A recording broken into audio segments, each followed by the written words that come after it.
Good morning प्यारे विद्यार्थियों। आज फिर अपन केमिस्ट्री की सेकंड क्लास में परमाणु की बात कर रहे हैं। कल अपन ने पढ़ाया था परमाणु की संरचना में मूल दो भाग निकल कर आ गए। एक नाभिक परमाणु का केंद्रीय भाग, दूसरा ऊर्जा कोष। ऊर्जा कोष में अपन ने क्या कहा था कि नाभिक के चारों ओर का वह पथ या वर्ताकार पथ जिसमें इलेक्ट्रॉन भ्रमण या चक्रण करते हैं उन्हें अपन ने नाम दिया था ऊर्जा कोष। इन ऊर्जा कोष को फिर अपने आगे नाम दिया था KLMN। KLMN ऊर्जा कोष कौन से हो गए? तो नाभिक के पास जो ऊर्जा कोष है उसे K, उससे बाहर वाले को L, उससे बाहर वाले को M, उससे बाहर वाले को N। अब नाभिक के नियरेस्ट के आधार पर उनको नंबरिंग दिया था 1 2 3 4। फिर अपन ने बात की थोड़ा किसकी? परमाणु में पाए जाने वाले उपकरणों की। उपकरणों में 3 प्रकार के कण निकलकर आपके सामने आए थे, प्रोटॉन, न्यूट्रॉन, इलेक्ट्रॉन। इन 3 प्रकार के उपकरणों में से प्रोटॉन पर चार्ज था धनावेश, न्यूट्रॉन पर किसी प्रकार का आवेश नहीं था, जबकि इलेक्ट्रॉन पर चार्ज या आवेश था ऋणात्मक। इन 3 प्रकार के उपकरणों में से प्रोटॉन एंड न्यूट्रॉन पाए जाते हैं परमाणु के नाभिक, जबकि इलेक्ट्रॉन पाए जाते हैं ऊर्जा कोष में, जबकि इलेक्ट्रॉन पाए जाते हैं ऊर्जा कोष में। अब ये बात वर्तमान में पढ़ रहे हैं अपन। अब ये चीजें कहां गई? आपके 9th क्लास में गए थे, तो 9th क्लास वाली बातों को दोबारा कुछ शब्दों का अपन यूज करते हैं, तब जाके ये लेसन आगे अपन स्टार्ट कर सकते हैं। तो सबसे पहले 9th क्लास से संबंधित आपके पास कुछ शब्द आए थे जो कल अपन ने चर्चा की थी, जिसमें सबसे पहला पॉइंट आता है परमाणु क्रमांक। परमाणु क्रमांक का क्या था? किसी तत्व के परमाणु में उपस्थित प्रोटॉन की संख्या उस तत्व का परमाणु क्रमांक है। नंबर 2 द्रव्यमान संख्या।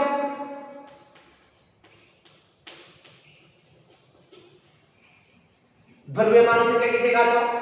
किसी तत्व के परमाणु में उपस्थित प्रोटॉन एंड न्यूट्रॉन की संख्या उस तत्व का परमाणु भार या द्रव्यमान संख्या कहलाता है। अब अपन ने चर्चा कर दी थी बेटा कि आपको अणु, नंबर 2 आपको तत्व में अंतर बताया था। अणु किसे कहा था? तब अपन ने कहा था 2 या 2 से अधिक परमाणुओं का समूह है।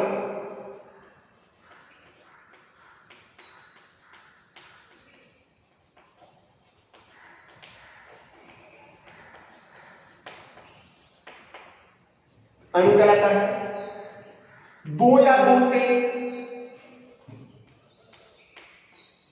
अधिक केवल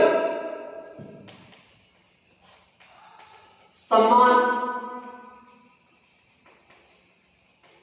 परमाणुओं का समूह तत्व कहलाता है। जैसे एग्जांपल दिए थे अपन ने O2, N2,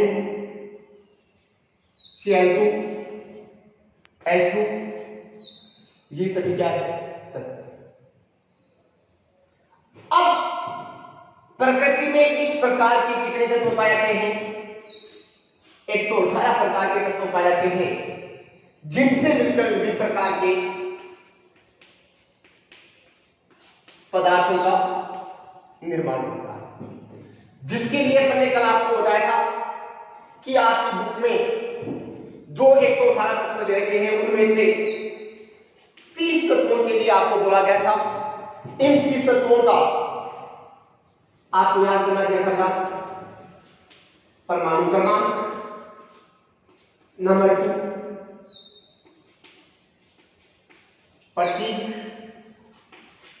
नंबर 3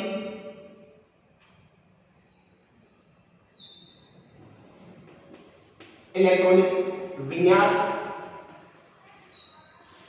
जो आपने याद किए होंगे। और वैसे भी अपन ने जब शुरुआत में 10वीं क्लास स्टार्ट की थी तब भी अपन ने कुछ इस प्रकार के पॉइंट्स आपको याद कराए थे।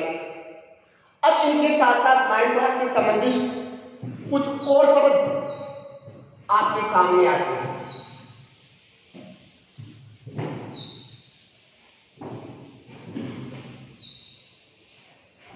तो याद रखने वाला पॉइंट सबसे महत्वपूर्ण क्या है, जब भी अपन कभी भी परमाणु शब्द का उपयोग करते हैं, इसका मतलब परमाणु अपने आप में क्या होता है, उदासीन होता है। परमाणु उदासीन है, इसका मतलब परमाणु में धन आवेश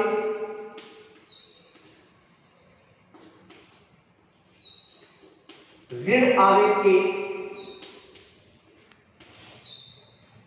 क्या होता है, बराबर।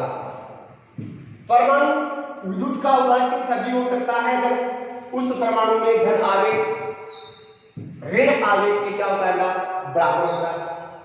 अब परमाणु में धन आवेश पाता है किस पर, प्रोटॉन पर। ऋण आवेश पाता है किस पर, इलेक्ट्रॉन पर। अब धन आवेश और ऋण आवेश बराबर है, इसका मतलब परमाणु में प्रोटॉन की संख्या इलेक्ट्रॉन की संख्या के क्या होती है, बराबर होती है। जो आपने परमाणु क्रमांक याद किया है, जैसे हाइड्रोजन का परमाणु क्रमांक 1 है, इसका मतलब उसमें प्रोटॉन की संख्या कितनी होगा, 1, तो इलेक्ट्रॉन की संख्या कितनी होगी, 1। आपने परमाणु क्रमांक याद किया है, सोडियम का परमाणु क्रमांक कितना है, 11। इसका मतलब सोडियम के अंदर प्रोटॉन की संख्या 11 है, तो इसके साथ साथ उसमें इलेक्ट्रॉन की संख्या कितनी है, 11। आपने परमाणु क्रमांक याद किया है क्लोरीन का, जिसका प्रतीक Cl है, तो यहां Cl का परमाणु क्रमांक 17 है। परमाणु क्रमांक 17, इसका मतलब प्रोटॉन की संख्या कितनी हुई, 17, तो इलेक्ट्रॉन की संख्या भी कितनी हुई बेटा, 17। तो इलेक्ट्रॉन की संख्या कितनी हुई, 17। अब अपन कह रहे हैं कि परमाणु में पाए जाने वाले प्रोटॉन उस परमाणु के नाभिक में पाए जाते हैं, जबकि इलेक्ट्रॉन उस परमाणु के ऊर्जा कोष, जिन्हें अपन के LMN से दर्शाते हैं, में पाए जाते हैं। अब अपन ने ऊर्जा कोष आपको बताए हैं KLMN, तो कौन से ऊर्जा कोष में सबसे पहले इलेक्ट्रॉन पाए जाते हैं, तो इसके लिए आपको याद रखना है, इलेक्ट्रॉन सदैव उस ऊर्जा कोष में भरे जाते हैं जिस कोष की ऊर्जा सबसे कम होती है। आपके पास ऊर्जा कोष कौन से हैं, KLMN, जिनमें सबसे ऊर्जा कम किसकी है, K की। K से ऊर्जा ज्यादा किसकी है, L की। L से ज्यादा ऊर्जा किसकी है, M की। M से ज्यादा ऊर्जा किसकी है, N की। तो परमाणु में इलेक्ट्रॉन सबसे पहले किस में भरे जाते हैं, कौन से कोष में भरे जाएंगे, तो इसका मतलब हो गया कौन से कोष बेटा, K कोष। अब K कोष में इलेक्ट्रॉन भर जाने के पश्चात यदि इलेक्ट्रॉन बचते हैं तो उससे बाहर वाले ऊर्जा कोष L में इलेक्ट्रॉन भर जाने के पश्चात किस में भर जाते हैं, M ऊर्जा कोष में। M ऊर्जा कोष से के पश्चात किससे, एन ऊर्जा कोष। अब इसके साथ साथ दूसरा पॉइंट आपको नोट करना बताया था कि किसी कोष में कितने इलेक्ट्रॉन भेजे जा सकते हैं। तो ऊर्जा कोष में इलेक्ट्रॉन भरने के लिए आपको फार्मूला बताया था कौन सा, 2n स्क्वायर। 2n स्क्वायर, जहां n किसको शो कर रहा है, ऊर्जा कोष के की संख्या को प्रदर्शित कर रहा है।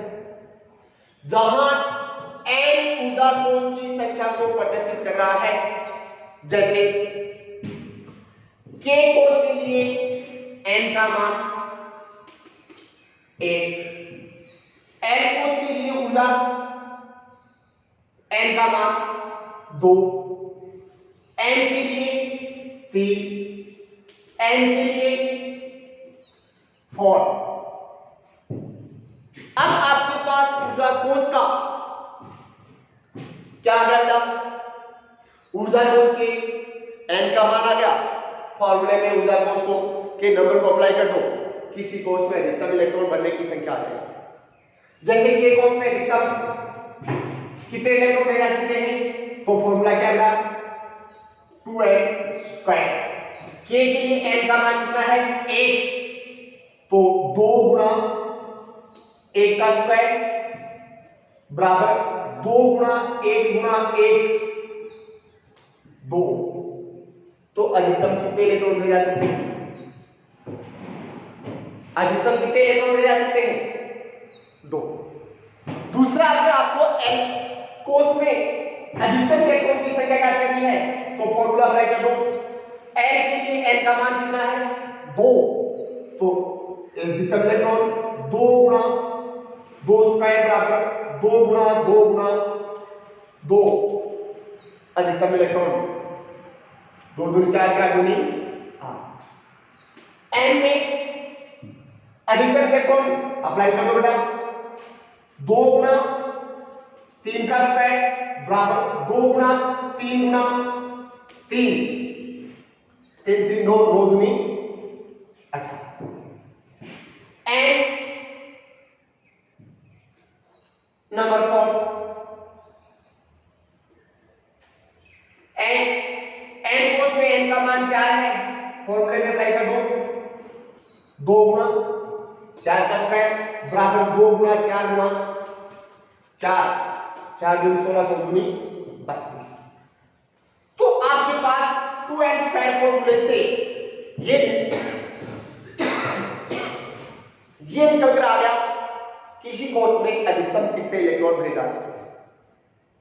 के कोष में के कोष में अधिकतम 2, l कोष में अधिकतम 8, m कोष में अधिकतम 18, n कोष में अधिकतम 32। अब इसके साथ आपके पास दूसरा शब्द आता है, जो भी 9th क्लास का टॉपिक है। दूसरा पॉइंट आता है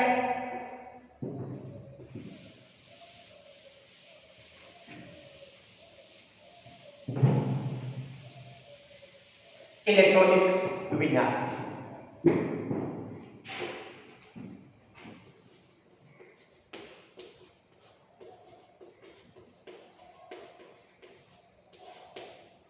इलेक्ट्रॉनिक विन्यास का क्या है,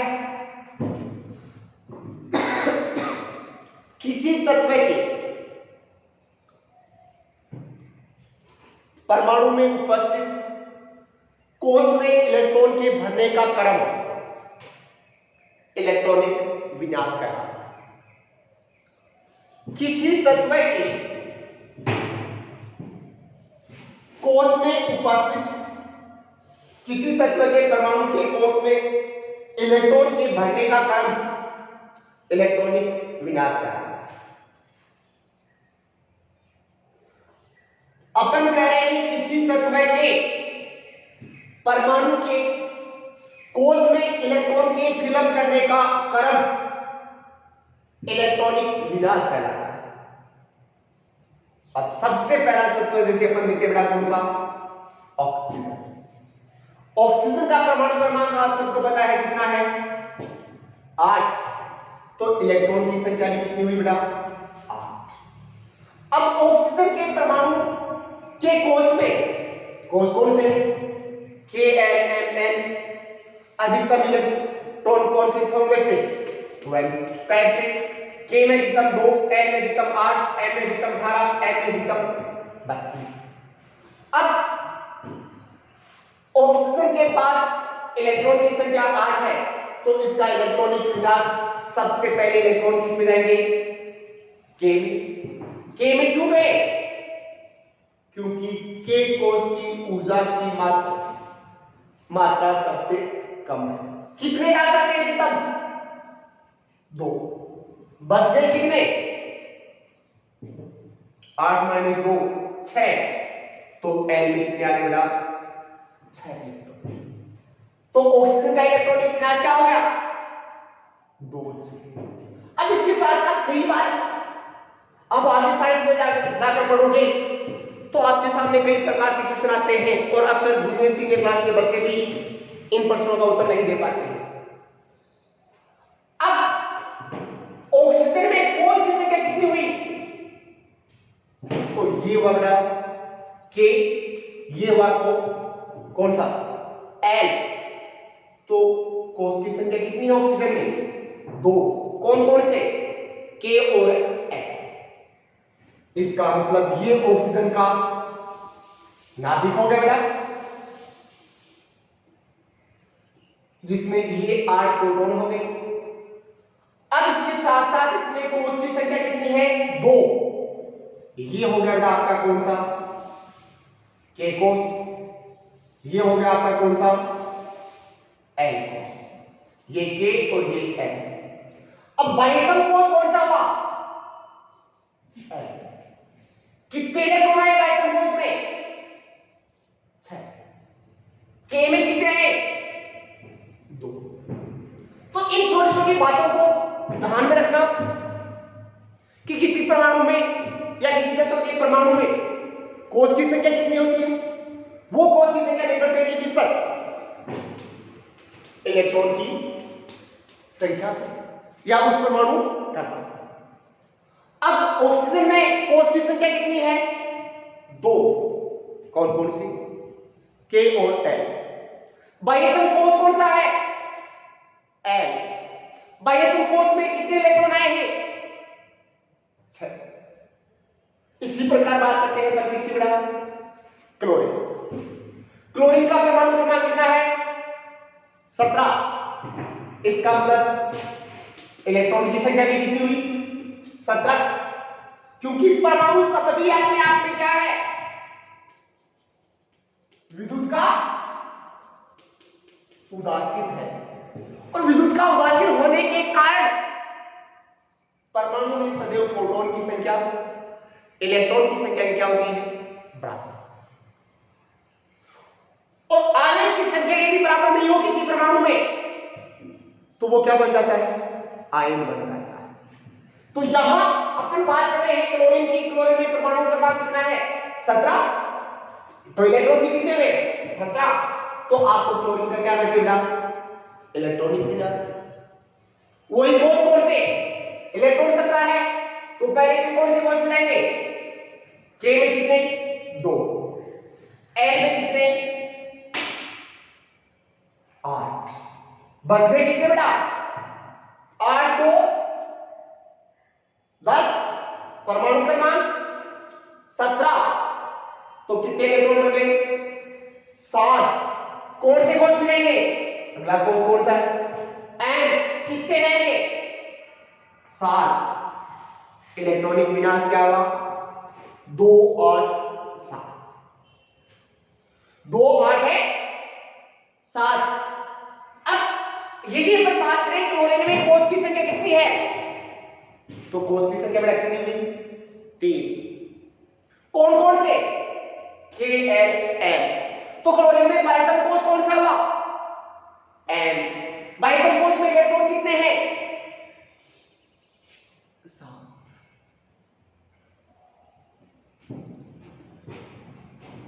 तो ये अपने पास क्लोरीन का बन जाएगा परमाणु।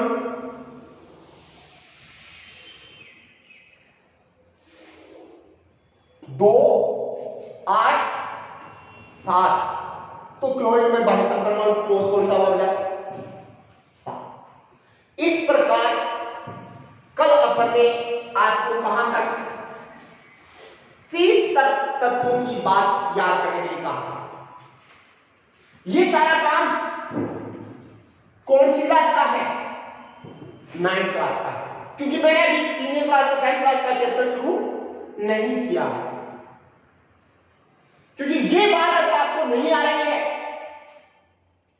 तो केमिस्ट्री के चारों लेसन आप नहीं पढ़ सकते हो, या पढ़ सकते हो तो सिर्फ आप रट्टा मार सकते हो, और उन रट्टा से आपको बचना है, जिसके लिए हर चीज को आपको बारीकी से। अब ये बात आपने 9th क्लास में सीखी थी, तो इसके साथ साथ आपके केमिस्ट्री के 10th क्लास के 8वें इसी लेसन में इलेक्ट्रॉनिक विनाश का एक दूसरा स्वरूप है। इलेक्ट्रॉनिक विनाश का दूसरा, ये जो स्वरूप आपने अभी पढ़ा है 2 8 7 या 2 6 या 2 5 या 2 8 8 1, तो इसके साथ साथ आपको दूसरा स्वरूप किसके आधार पर, ये स्वरूप आपने जो निकाला है वो किसके आधार पर? कोष के आधार पर। तो अभी आपको बेटा किसके आधार पर याद होना चाहिए? तो नंबर दूसरा शब्द आता है कोष के आधार पर इलेक्ट्रॉनिक के विनाश। अब कोष शब्द से आप परिचित है, तो इसके साथ साथ परमाणु के संदर्भ में 2 और शब्द आते हैं। तो इस प्रकार आपके पास 3 शब्द और निकल कर आते हैं, जिनका भी आपको नॉलेज होना चाहिए। नंबर फर्स्ट शब्द आपके पास आ रहा है कोष, और कोष का अर्थ अपन ने क्या कहा? किसी तत्व के परमाणु के नाभिक के चारों ओर का वह क्षेत्र जिसमें इलेक्ट्रॉन भ्रमण करता है, चक्रण करता है। जिस प्रकार आपको याद होगा अपने घर में भैंस जिस खूंटे से बांधते हैं वो खूंटा उस परमाणु का नाभिक होता है। अब वो भूखी भैंस उस खूंटे के चारों ओर क्या करती है? सक्कर लगाती है। तो उसी प्रकार इलेक्ट्रॉन नाभिक के चारों ओर क्या लगाते हैं बेटा? चक्कर लगाते हैं। और जिन पथ में वो चक्कर लगाते हैं उन पथ को क्या कहते हैं? कोष कहते हैं। कोष का अर्थ क्या निकला? नाभिक के चारों ओर का वह पथ या सतत क्षेत्र जिसमें इलेक्ट्रॉन भ्रमण करते हैं उसे क्या कहते हैं? कोष। कोष की संख्या कितनी हुई? वही अनगिनत है। अगर जैसे जैसे इलेक्ट्रॉनिक विनाश बढ़ता जाएगा या परमाणु का क्रमांक बढ़ता जाएगा, कोष की संख्या भी बढ़ती जाएगी। सामान्यतः आपके काम आने वाले कोष कौन से होंगे? K, L, M, N, इसके अलावा और आगे आकर O, P, Q, R भी नाम दे सकते हैं। अब यहाँ सामान्यतः आपके 10th क्लास के लेवल पर कितने कोष काम आएंगे? 4 कोष, K, L, M, N। फिर शब्द आता है कोष के पश्चात उपकोष। सीधे शब्दों में अपन यूं कह सकते हैं किसी कोष का वह भाग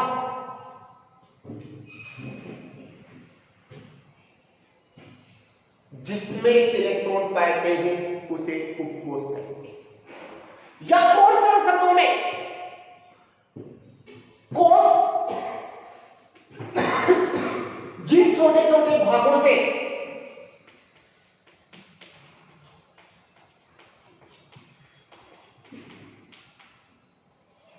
मिलकर बना होता है उसे उपकोष कहते हैं। कोष जिन छोटे छोटे भागों से मिलकर बना होता है उन्हें क्या कहते हैं बेटा? उपकोष कहते हैं। अब इन उपकोष को 4 भागों में विभाजित किया गया है। Number first S, number 2 P, number 3 D, number 4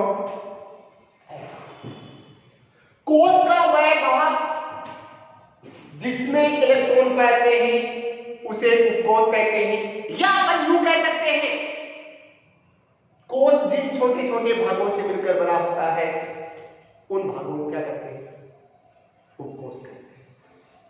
उपकोष कितने प्रकार के होते हैं, 4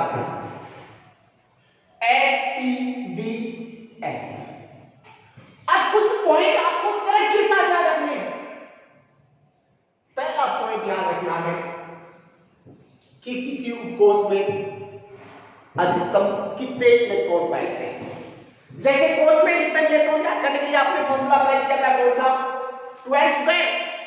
इसी प्रकार एक फॉर्मूले के तहत आपको याद रखना है कि किसी उपकोष में अधिकतम कितने इलेक्ट्रॉन पाए जाते हैं। तो उसके लिए सबसे सरल तरीका है, आपके पास सबसे पहला उपकोष आ रहा है कौन सा, S उपकोष। इस S उपकोष में अधिकतम कितने इलेक्ट्रॉन रहते हैं, 2। तो P में अधिकतम कुछ नहीं करना है, S वाली संख्या में कितने 2, 4। तो P में कितने होंगे बेटा, 6। तो D में अधिकतम कितने, तो P वाले में 4 2 कितने हो गए बेटा, 10। तो D वाली F में अधिकतम कितने, D वाली में 4 2 तो कितने होंगे। तो आपके पास 4 प्रकार के उपकोष आ गए, S, P, D, F। और S, P, D, F में अधिकतम कितने इलेक्ट्रॉन है, तो S में 2, P में कितने, 6। कैसे याद रखना है, S में Q संख्या में 4 लोगों को P की आ जाएगी, P की संख्या में 4 लोगों को D की आ जाएगी, D की संख्या में 4 लोगों को किसकी आ जाएगी, F की आ जाएगी। तो इस प्रकार आपके पास उपकोष में इलेक्ट्रॉन कितने आ गए, S में अधिकतम 2, P में अधिकतम 6, D में अधिकतम 10 और F में अधिकतम 14। अब इसके साथ दूसरा पॉइंट याद रखना है, कोष के उपकोष के साथ साथ दूसरा पॉइंट याद रखना है, किसी कोष में अधिकतम उपकोष कितने हैं। जिसको याद करने की आवश्यकता नहीं है, आपको सीधा पता याद रखना है। आपके पास कोष कौन सा है, पहला K का नंबर कितना है, 1। आपके पास दूसरा कोष कौन सा है, L में L का नंबर कितना है, 2। तीसरा कोष कौन सा है, M का नंबर कितना है, 3। चौथा कोष कौन सा है, N का नंबर कितना है, 4। अब इसी आधार पर याद रखना है K में का नंबर कितना है, 1। तो कोष भी कौन सा होगा बेटा, केवल 1, कौन सा, S। L कितने नंबर का है, 2। तो इसमें कोष कितने हो जाएंगे, सॉरी उपकोष कितने हो जाएंगे, 2। कौन कौन से, S और P। N कितने नंबर का कोष है, 3।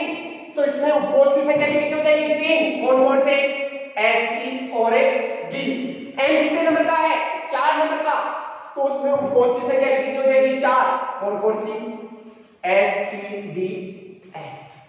तो इस प्रकार के कोष में एक उपकोष, L में कितने उपकोष, 2 उपकोष, N में कितने उपकोष, 3 उपकोष, N में कितने उपकोष, 4 उपकोष। अब K में भी ऐसा आ रहा है, N में भी ऐसा उपकोष आ रहा है, N में भी उपकोष आ रहा है और N में भी ऐसा उपकोष आ रहा है। तो इसको विभेदित करने के लिए आप उपकोष के साथ कोष का क्या डाल दो बेटा, नंबर डाल दो। K के लिए कितना है, नंबर 1। तो उपकोष का नाम क्या हो गया, 1S। L में कितने हैं, L का नंबर कितना है, 2। तो 2S एंड 2। N में कितने हैं, N का नंबर कितना है, 3। तो नंबर क्या डाल दो साथ में, 3S, 3P, 3D। N कितने नंबर का है, 4। तो उसके उपकोष का number 4S, 4P, 4D and 4F। इस प्रकार कोष की क्या होगा आपके पास, उपकोष।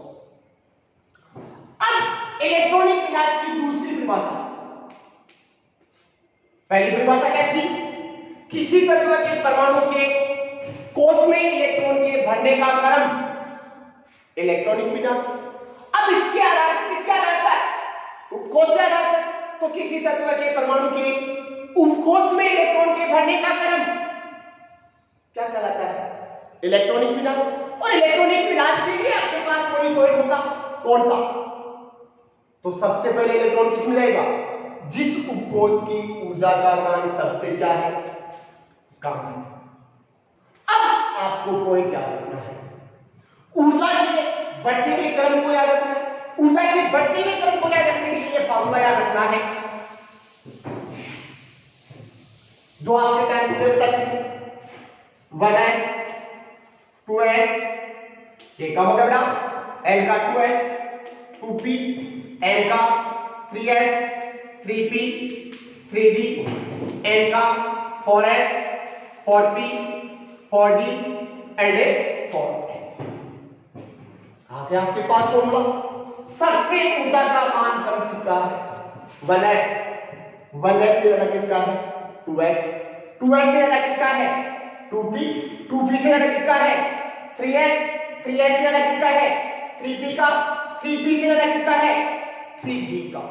लेकिन 3d की ऊर्जा का मान 4s से भी क्या है, ज्यादा है, तो पहले इलेक्ट्रॉन किस में जाएंगे, 4s में जाएंगे, नहीं कि 3d में। तो ऊर्जा के मान में यहां आपको चल जाना है, पहले क्या आएगा बेटा, 4s, और 4s से क्या आएगा, 3d। आपको 10th क्लास में यहां तक का लेवल याद रखना है। अब ये आपके पास उपकोष की ऊर्जा के मान का क्या आ गया, बढ़ता हुआ क्रम आ गया। सबसे पहले इलेक्ट्रॉन किस में जाएगा, सबसे कम ऊर्जा वाले उपकोष। सबसे कम ऊर्जा वाले कोष में जाने के लिए आपको एक उदाहरण लेना है, जैसे अपन सबसे पहले लेते हैं किसका, क्लोरीन। क्लोरीन का परमाणु क्रमांक 17, परमाणु क्रमांक 17 है, इसका इलेक्ट्रॉन की संख्या कितनी होगी, 17। अब उपकोष के आधार पर, इससे पहले आपके पास कोष के आधार पर इलेक्ट्रॉनिक विन्यास क्या निकाला था आपने, 2 8 है 7। अब आपको निकालना है किसके आधार पर, उपकोष के आधार पर। तो सबसे पहले इलेक्ट्रॉन किस में जाएगा बेटा, 1s में, 1s में अधिकतम कितने s में, 2, फिर किस में जाएगा, 2s में, s में अधिकतम कितना, 2, फिर किस में जाएगा, 2p में, 2p में अधिकतम कितना, 6, 17 में से कितने चले बेटा, 6 2 8 8 2 10, कितने बच गए, 7, किस में जाएगा बेटा, 3s कितने, 2, फिर किस में जाएगा, 3p में, 3p में कितना, 5। क्या इलेक्ट्रॉनिक विन्यास है बेटा, 1s square 2s square 2p 6 3s square 3p 5। वही कोष के आधार पर निकाल सकते हो। ये पहला कोष के में कितने बेटा, 2, ये दोनों कौन से हैं, n कोष, n में कितने आ गए, 8। ये कौन सा कोष है, m, कितने आ गए, 7। वही आपका कोष वाला फार्मूला इलेक्ट्रॉनिक विन्यास आ गया, 2 8 7। अब इसके साथ साथ एक और उदाहरण लेते हैं, पोटेशियम। पोटेशियम का परमाणु क्रमांक कितना है, 19। आप इलेक्ट्रॉनिक विन्यास लिखते हो 2 8 8 1, जबकि कोष से निकालते हो तो ये इलेक्ट्रॉनिक विन्यास आता है 2 8 8 है, सॉरी 2 8 है 9, जबकि होता कौन सा है, 2 8 8 है 1। इसे आप किसके आधार पर निकाल सकते हो, केवल किसके आधार पर निकाला जा सकता है, उपकोष के आधार। कितना है परमाणु क्रमांक,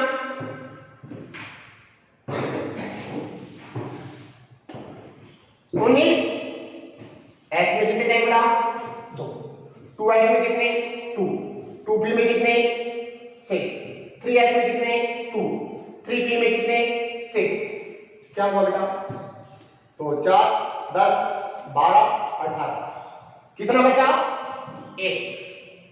जाना किस में चाहिए, पहले 3d में जाना चाहिए, लेकिन जाएगा किसमें, 4s में, क्योंकि 4s की ऊर्जा का मान 3d की ऊर्जा के मान से क्या है, कम है, इसलिए पहले इलेक्ट्रॉन किस में जाएगा, 4s में जाएगा। अब कोष का आधार पर करो, ये k बना आपका 2, ये दो कौन से बनेगा, l ठीक है 8, 3s 3p दोनों कौन से हैं, m कितने हैं 8, और 4s कौन सा बेटा 4, n के लिए कितना आया 1।